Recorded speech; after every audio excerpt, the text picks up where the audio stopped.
So you've learned about arrays, and what I want to show you is, let's say that you want to print every single element within this array. You could say south and then the name of the array, so names, and you pass the index 0, and in here we can duplicate this a couple of times. So this would be 1, 2, and then 3.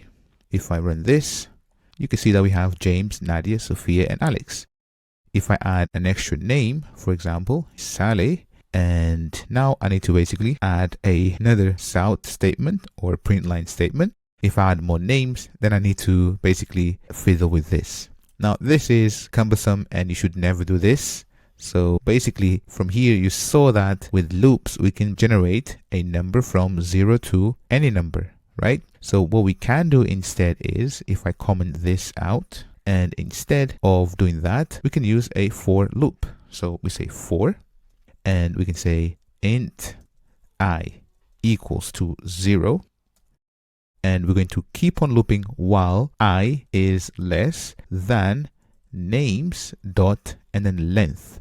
So this gives us the length of this array in here. So this will be 1, 2, 3, 4, 5. So therefore this will give us 5. So let's just leave names.length, because if we add another element in here, this will basically work out the length for us.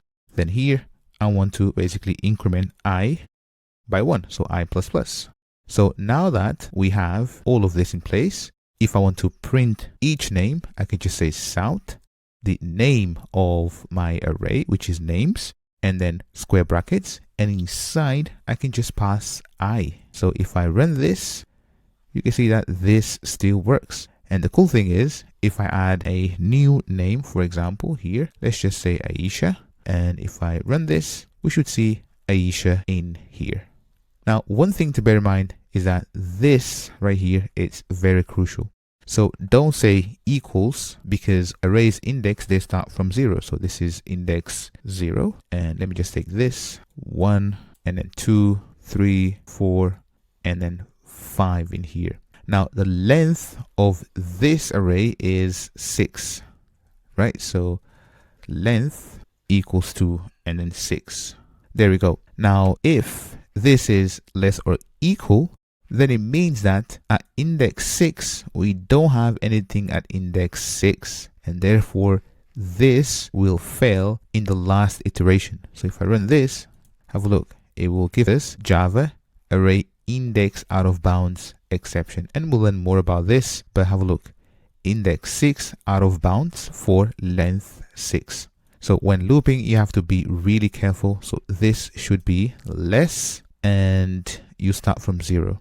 Now if you want to reverse the array, you can just basically flip these values. So I'm not going to do this because I want to show you an exercise where you're going to have to reverse an array, but you've seen how to do it before. And this is pretty much it. So this is how you loop through arrays using this for loop.